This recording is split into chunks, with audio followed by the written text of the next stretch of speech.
राष्ट्र सर्वोपरि को चुना, सेवा परमो धर्मो को चुना, और इसके लिए आपका अभिनंदन करती हूं, आपका धन्यवाद करती हूं।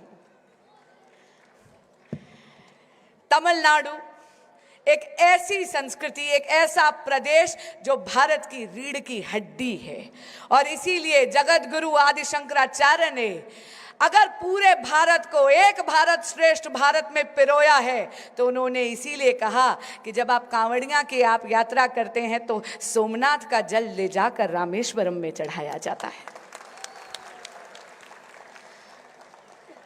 हमारे यशस्वी प्रधानमंत्री श्री नरेंद्र मोदी एक भारत श्रेष्ठ भारत और इस पूरे भारत को एक श्वास में बांधने वाले एक ऐसे युग पुरुष हैं। जब उन्होंने नए पार्लियामेंट की स्थापना करी, इनॉग्रेशन करा, तो सबसे पहले हमारे पवित्र संगोल का आवाहन करा।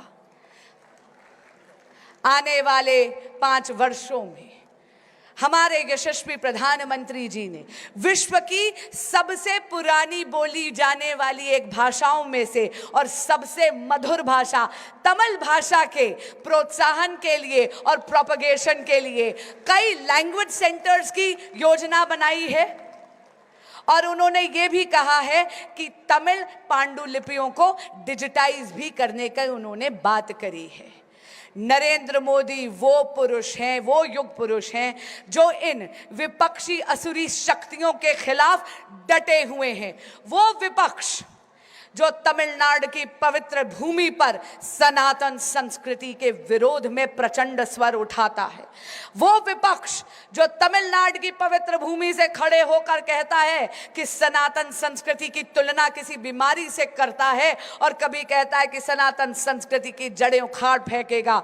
लेकिन अन्ना, आपके और यहाँ पर उपस्थित एक एक सनातनी को देख के मुझे पूरा विश्वास हो गया है, जब तक आप यहाँ पर हैं कोई माई का लाल सनातन संस्कृति की जड़ें भारत से उखाड़ नहीं सकता।